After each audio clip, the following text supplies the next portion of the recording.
Pela Manchete, Agenda Gilce Campos. Oferecimento Policlínica Granato. Saúde e bem-estar ao seu alcance.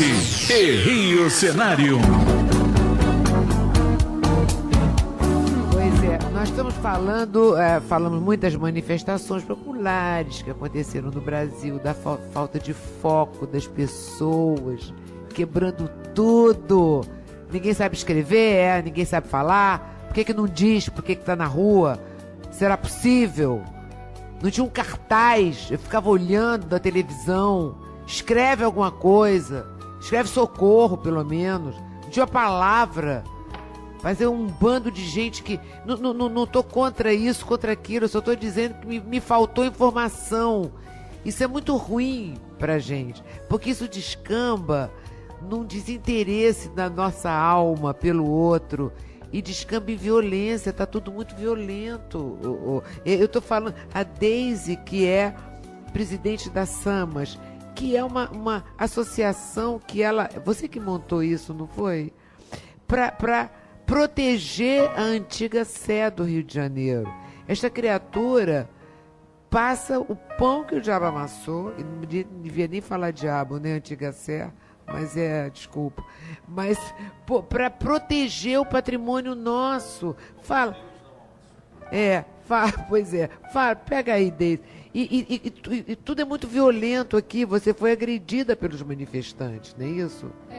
Nós tentamos proteger a igreja, né? Dizer que era um patrimônio, mas quase que a pedra sobra para nós também, né? Para Deise, sinceramente, não existe foco para esse tipo de vandalismo.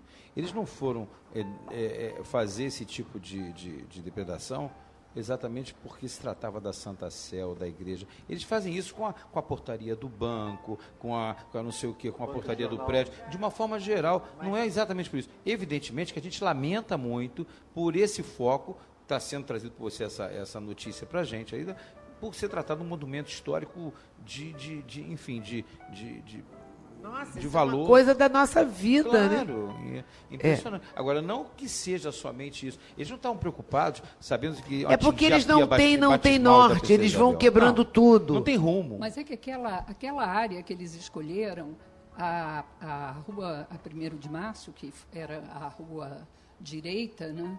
No início da construção da cidade do Rio de Janeiro, ela tem a maior concentração de bens tombados, começando pela Igreja São José, pelo Palácio Tiradentes, pelo Paço Imperial, pelo Convento, pela Antiga Sé, que é a Capela Real Imperial. As demais igrejas são todas tombadas pelo patrimônio.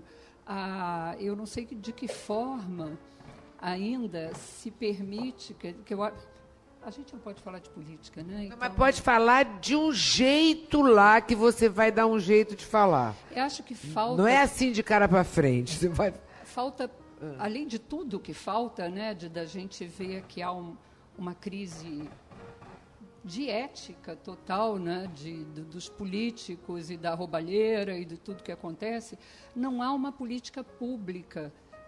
As políticas públicas não são cuidadas, nem pensadas para projetar a nossa cidade daqui a 30 anos. Para preservar o patrimônio, evoluindo. É isso. O processo não planeja nada, é aqui agora, abre a rua agora, não sabe o que vai fazer daqui a 30 anos com mas aquela rua. Os políticos, eles só pensam no seu projeto pessoal para até 4 anos. Não, então assim a gente dá uma passada para trás e vê o Palácio Munro, por exemplo. Aquela igreja lá do número 31 da 1º de Março, que é a igreja do Sagrado Coração de Jesus. Santa Cruz dos Militares. Ela também é tombada? Ela é tombada pelo Patrimônio Federal. Isso. A Antiga Sé, a Ordem Terceira do Carmo, que é ao lado, a Santa Cruz dos Militares, a Lapa dos Mercadores, a Mãe dos Homens na Rua da Alfândega, né, que é porque essa igreja que eu estou falando, ela é administrada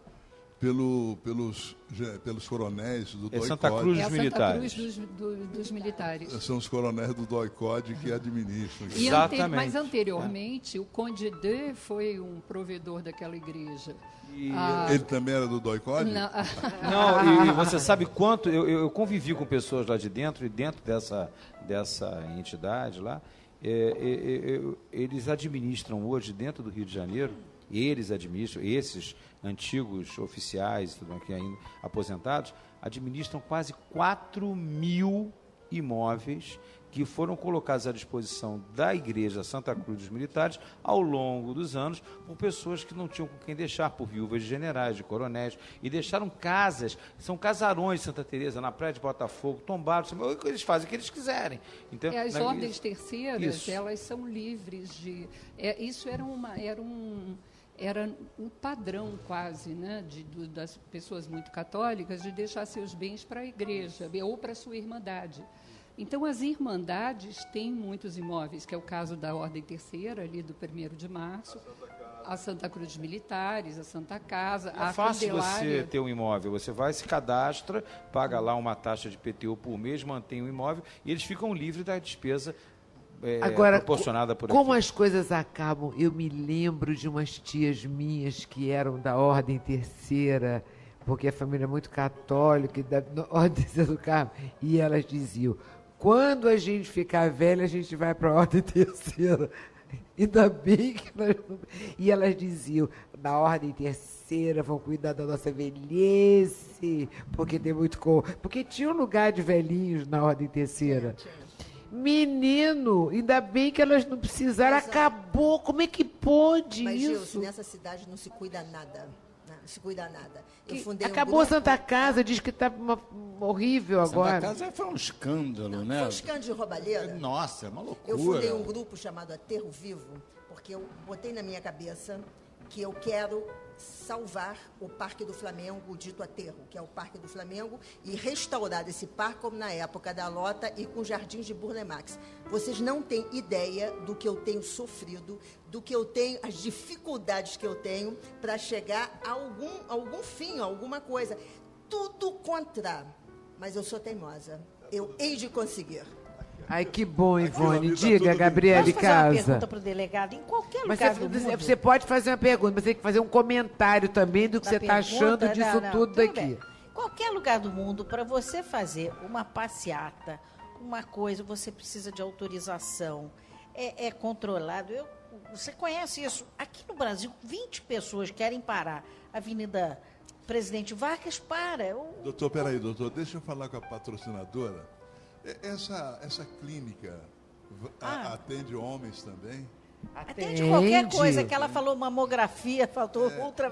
Não, é porque essa semana agora, na China, se descobriu que tinha um homem lá que estava menstruando. Aliás, ele não estava, ele está menstruando. Entendeu? Casado, tem 44 anos e menstruou. Mas aí já é isso muito... A gente não trata desse problema. Vamos voltar. Ele começou a urinar sangue. E se descobriu que é menstruação. Então tá, mas vamos voltar aqui para a pergunta da Gabriela. É mais simples, não? É mais simples. Esse tema médico aí tá muito complicado. De uma hora para outra, alguém pode precisar, não é? É mais fácil evitar a passeata. É um convite que você está me fazendo para cancelar? Aí eu faria pro Juninho, entendeu? Olha, eu ainda estou na idade para isso. Agora você já passou de 50. Vambora, Gabi. Olha só. Fábio. De fato, em todos os lugares do mundo, Fábio e aqui no Rio de Janeiro, no Brasil também, existem regras para se fazer manifestações. Você tem que avisar previamente as autoridades, existem locais que são destinados a que se realizem manifestações, e tudo isso tem que ser dentro do limite do razoável. É claro, se o poder público disser, olha, você não pode fazer uma passeata na Avenida Rio Branco às 3 horas da tarde, você para o Rio de Janeiro. Bom, também, o poder público também não vai te dizer o seguinte, olha, tudo bem, você vai fazer lá em Jericinó, dentro da área do... Pô, mas lá ninguém me vê, pô. Então, as coisas têm que ser pautadas pelo que é razoável. Agora, o que é importante dizer é o seguinte, é que não dá para fazer uma omelete sem quebrar os ovos. Não tem como. qualquer manifestação vai ter um ou outro ato de violência. Até aí, tudo bem, a gente aceita. O que não é aceitável é que a manifestação tenha como objetivo a violência. Isso é que é perigoso. E isso aconteceu em junho do ano passado, quando estas entidades que têm uma certa doutrina anarquista, elas são parasitárias, se encostaram como parasitas ali no Sindicato dos Professores, por exemplo, em outros sindicatos, e deliberadamente vão à rua para cometer atos de violência. Esse é o objetivo. E isso deslegitima uma coisa que é fundamental na democracia, que é o direito de manifestação, é o direito de sair à rua carregando um cartaz, é o direito de reclamar do governante, etc. e tal. Quer dizer, o sujeito que faz isso agora é o chato, é o cara que atrapalha o trânsito. E não é nada disso, é a livre manifestação de pensamento. Você tem o direito de se manifestar, você tem o direito de fazer uma passeata na Rio Branco, na Presidente Vargas, desde que ela seja pautada pelo limite do bom senso e da razoabilidade. Ô Gilce, 2 cenas aconteceram nessas manifestações que me chocaram enormemente. E eu fui testemunha ocular de uma, que a gente estava no 34º andar, na sede da Rádio Manchete, ali na Rua da Assembleia 10. Faltavam 20 minutos para começar o programa que eu apresento, Manchete Esportiva, ou seja, 19h40, e a gente lá da janela olhando aquele tumulto todo. O nosso operador, que também trabalhava como operador de áudio, trabalha até hoje na nossa co-irmã Rádio Tupi, estava lá do nosso lado. De repente ele olhou, caramba, olha o meu carro ali. O carro dele estava estacionado na Alerj, naquele estacionamento que tem. E ali a gente olhando e ele, meu Deus. E ele tinha que fazer o programa. Eu falei, cara, desce e tira seu carro. Nessa que ele parou para pensar onde está a chave, vou descer, não vou, ele falou, não dá mais tempo. O carro dele estava virado, pegando fogo. Quer dizer, uma situação, o que ele tem a ver com a insatisfação das pessoas? E o seguro não vai pagar. E a outra cena foi com o cinegrafista da Band, que aí foi muito mais grave, que vitimou Agora, esse cenário do que a gente está falando, ele descamba para um outro, porque ele é primo irmão. Esses cenários são muito parentes, como a falta de interesse, por exemplo. Eu quero saber da Deise, com esse projeto dela. Você se ressente de quê, Deise? Porque tudo, e você também, Ivone, que trabalha com projetos assim, consistentes, 2 mulheres que se jogam em coisas que todo mundo devia se preocupar. Mas esse cenário não é favorável, Deise, para você conseguir os seus objetivos? É sempre difícil, né? Porque quando há muita corrupção, o dinheiro que deveria ser canalizado para a saúde, para a educação, para a preservação, ele passa a não existir, né? Porque ele está dentro das meias e de outros... Não dá, tem que cuecas. Olha, eu acho que você não tem que ter medo de falar, não. Nós estamos ainda... Nós não estamos na Venezuela, embora tenha uma política bolivarianista, nós não estamos lá ainda. Então, eu não vou calar na minha boca. Lógico que um dia que nós tivermos uma ditadura, realmente chavismo ou lá o que for, eu vou ter que tomar mais cuidado. Mas, no momento, eu não tomo cuidado nenhum. Eu vivo numa democracia e eu tenho direito de me expressar. Estou mais aliviada, então. Ô, Gilce. Eu quero ouvir a Deise. Vamos fazer um adendozinho aqui. Esse coronel que comandava o 7º Batalhão comandou uma quadrilha que matou a juíza Patrícia Scioli, correto? Esse cara tá preso. Ele foi condenado a 36 anos de cadeia. Está preso, eu não sei com que regalias, porque preso aqui nesse país costuma ter regalias. E uma das regalias que ele tem é receber o salário da PM de R$26 mil. Quer dizer, ainda não foi expulso da corporação. Que país é esse? Agora a Deise que está... Porque a Deise está no dia a dia, né, da luta ali. Então, você falou da corrupção. Quer dizer, não tem... As pessoas dão... O dinheiro que você usa vem de onde? Bom, o que nós fizemos e que é o que nós... Como não há política pública determinada, existe a vontade de pessoas. E esse sempre é a preocupação. A Ivone, ela tem todo o processo do trabalho dela, que é a vontade dela. É difícil que ela consiga ao passar, que isso se transmita para um grupo que você vai deixar. Então, tudo passa muito pela vontade de pessoas. Vontade da pessoa, nós tivemos o apoio do Dr. Fábio Sclier, como delegado do patrimônio. Não financeiro, né? Numa ocasião muito delicada. Sabe que eu me recordo que você me apresentou a Zoé Chagas Freitas. Ela é a nossa diretora executiva. O que eu ia dizer é que nós temos um grupo de 9 pessoas. A dona Zoé Noronha Chagas Freitas fez muito. E foi presidente do patrimônio do município. Ela está hoje com 94 anos. O Palácio Laranjeiras. Restaurou o Palácio Laranjeiras de Guanabara quando ainda não havia a mão de obra para isso. Está muito bem a dona Ela Zoé. está ótima. 94, ela fez dia 17 de julho. Então, nós somos 9 pessoas, a dona Zoé, o Dom Roque Costa Souza, que é o bispo auxiliar, que foi pároco da igreja, o professor Magarão foi reitor da Unirio, o maestro Takuchian, que tem um renome internacional e é o nosso coordenador musical. Então, são pessoas... Espero não ter esquecido ninguém, são pessoas que trabalham por sua vontade. O que nós vimos, o que nós aprendemos nesse processo? Primeiro que a gente tem que se agrupar, buscar pessoas que tenham a mesma... uma pessoa só não faz nada, não dá para fazer. Então, nós reunimos esse grupo forte, que no início nós chamávamos do nosso Conselho de Notáveis, e que aí transformamos numa associação, para dar legitimidade às nossas ações.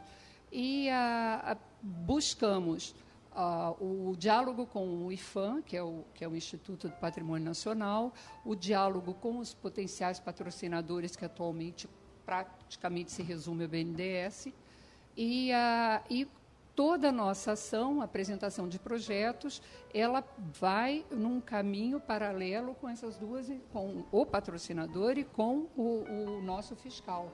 E dessa forma a gente consegue.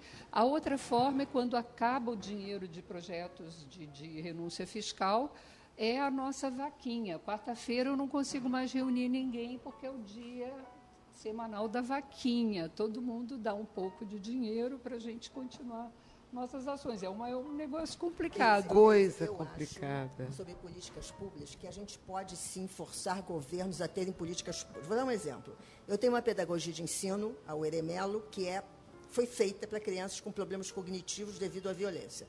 Há 6 anos que eu dou uma consultoria para a prefeitura, capacitei 8.000 professores, 130.000 crianças que têm contato com a minha pedagogia, que melhoraram o seu desenvolvimento. Mas isso tem que acontecer com tudo, inclusive até com o seu o patrimônio, etc. As crianças têm que aprender. Então, eu acho que, com paciência, se consegue, sim. Aqui, as nossas ideias, logicamente, demonstrando resultados, se tornem políticas públicas. Agora, vamos aqui. Isso aqui que você trouxe, o que é isso? Isso tem alguma coisa a ver com... Não, você está escondendo. Algumas ações... Agora, voltando ao que a gente chama de mecenato, né? Voltando àquela coisa que nos países desenvolvidos tem tanto. As pessoas dão dinheiro para hospitais, para universidades, para uma igreja como essa. Do imposto abatido de no imposto. Agora, aqui ninguém acredita. Aqui isso ninguém... As pessoas não têm mais interesse, a corrupção parece que é uma carapuça que você enfia... Qualquer lugar do mundo, Gilson, quando o pessoal doa para alguma coisa, tem um benefício fiscal. Não tem um país que não tenha benefício fiscal. Os nossos benefícios fiscais, por causa da grande fome que o governo tem em impostos, são mínimos. Por exemplo, eu sou lucro presumido. O lucro presumido não pode dar para nada. Eu só posso doar para organizações das mais diferentes tipos, sociais, são basicamente sociais, se eu tivesse lucro real. Lucro presumido, não tem. Lucro real nesse país, para você calcular o lucro real, você tem que ter pelo menos uns 5, 6 contadores na sua empresa, que é caríssimo. Tem medo de fazer. Então, você vai para o lucro presumido não pode dar para nada. É isso que funciona nesse país. Não, e as organizações, para conseguir doação de empresas, como a minha, que é uma organização não governamental, eu tenho que passar pelo Ministério da Previdência para ter um papelzinho, que só quem tem esse papelzinho são as igrejas que conseguem. Eu tenho que ter um político, teria que ter o Sarney, eu teria que ter o Renan Calheiros, para chegar lá e dizer para me dar esse papel. Eu funciono há 18 anos, eu não consegui esse papel ainda, eu não tenho padrinho. Eu fui presidente do Banco da Mulher, que eu tive de fechar nos últimos 12 anos, porque várias coisas fecharam nos últimos 12 anos, porque o governo resolveu entrar numa instituição que funcionava há 60 anos muito bem, mas eles entraram sem custo, sem nada, sem nenhuma matemática, fecharam o Banco da Mulher. Eu era da Promatre, tá? Eu era conselheira da Promatre também fechou por causa de políticas públicas erradas. E eu não consigo, eu quero doar dinheiro, mas lá fora você tem universidades, um monte de coisa doada, porque a fome do Estado não é tão alta. Mas esse é o país mais caro do mundo. E não é mais caro do mundo porque é mais caro, é porque os impostos, se você compra... A única coisa que é barata, que tem imposto pequeno aqui no Brasil, sabe o que é? Flores. É de só 17%. No teu arroz é 32%, mas flores... Não, mas é 17%. É o menor que tem de imposto, é 17%. Um pacote de lírio custa R$25. E você paga comida, Éder, é uma coisa impressionante. Comida é horrível. De um dia para o outro, você compra a lata de Nescau a R$3,50, outro dia depois é R$5,90. Tem explicação? Não. Tem explicação. Quanto mais você aumenta os impostos, quanto mais você aumenta o preço das coisas, mais você gera benefícios às pessoas que estão roubando por trás. Olha, eu e o Fernando Henrique Cardoso estamos num problema seríssimo. Nós nascemos na Promatre. Agora nós vamos dizer que nascemos aonde? Foi fundada pela Darcy Vargas, não é isso? Mas nós nascemos aonde? A Promatre está fechada. Está fechada pelo seguinte. Acabou a Promatre. O dinheiro do SUS vai para a prefeitura. Quer dizer, o dinheiro do SUS ia direto para a Promatre. Aí o dinheiro do SUS passou a ir para a prefeitura. A prefeitura atrasava 6 meses qualquer repasse para a Promatre. Se eu atendesse, além do município do Rio de Janeiro, qualquer município da vizinhança, chegava mulher grávida, você atende. Não se recebia porque era outro município. Então a Promatre não teve mais condições. Você acha que a Santa Casa está fechando por quê lá em São Paulo? É pela mesma coisa. O dinheiro do SUS não vai direto para a Santa Casa. Agora, vem cá, o que nós estamos lendo ou vendo que tem muita gente que não está nem lendo nem vendo? O que é? Você pode me dizer? Eu posso dizer uma. 192 milhões de repasse a uma ONG no Morro dos Macacos, que é uma creche com 250 crianças. Repasse da prefeitura. Eu, com 192 milhões, funcionaria o ERE, que é uma escola para 450 crianças, durante 400 anos. Alguém quer me dizer o que fizeram com 192 milhões? É muito mais do que aquela outra, aquela Casa Espírita Teslu, que foi 70 milhões. Esses são 192 milhões. Onde está esse dinheiro? Gente... Eu queria fazer só um parênteses. Desde vou voltar aquele. A Igreja Católica, ela detém o maior número de patrimônio tombado, né, que tem a fiscalização do IPHAN, e nada recebe por isso, nem mais esse benefício que eles tinham de filantropia. Por quê? Porque as igrejas nascidas aqui no Brasil, ávidas de dinheiro, as Sim, elas aprontaram tanto que o governo tirou a filantropia de todo mundo. Quem tem as igrejas que têm orfanato, a igreja que cuida de velhinhos, a igreja que tem patrimônio para cuidar, não tem mais isenção de nenhum imposto. Elas perderam a filantropia. Ô Gilce, rapidamente, quanto menos culto for o país, melhor para os oportunistas, né? Então, o acesso à cultura está cada vez mais difícil. Para você ter uma ideia, tenho 90% de um livro concluído com a psicóloga Adriana Santiago, falando sobre, no meu caso, o futebol, jogadores que se perdem por vício, que é uma orientação ao jovem que está lá na favela, que tem um talento absurdo, que de repente ele começa a ganhar dinheiro na profissão, mas por falta de orientação ele joga tudo fora, se envolve no crime. Essa semana a gente teve mais um caso do jogador do Flamengo, entendeu? Tem o caso do Bruno, tem vários casos que a gente enumera. Adriano... E tem outros que se perdem... Flamengo, não dá, pô. não. Isso é perseguição conosco. Tem outros que se perdem para as drogas. O Marinho, que jogou no Bangu, e eu venho entrevistando vários jogadores e a psicóloga Adriana Santiago fazendo a leitura comportamental. Muito bem, esse livro está 85%, 90% concluído. A dificuldade de conseguir publicar esse livro é um absurdo. Você conseguir verba é uma das coisas mais complicadas do mundo. E aí me orientaram, tenta a Lei Rouanet. Mas para conseguir a Lei Rouanet é uma distância. As empresas têm que estar altamente qualificadas e preparadas para poder também ceder. E qual é a empresa que declara seu lucro real hoje em dia com o leão da maneira que está? E outra coisa, já existe há algum tempo, mas eu tomei conhecimento agora, que existe um jeitinho, uma forma de você conseguir a Lei Rouanet indo direto a uma pessoa X que está lá em Brasília no seu gabinete. Dependendo do quanto você tem já indica até para quem você vai buscar a Lei Rouanet. Quanto você tem a perder, ô bonitão? Tem a perder X. Então a sua lei está aprovada, daqui a 15 dias pode passar que seu livro vai ser publicado bonitinho, bonitinho. Esse é o país que nós vivemos. Sabe o que acontece? Quem tenta fazer o melhor, cansa.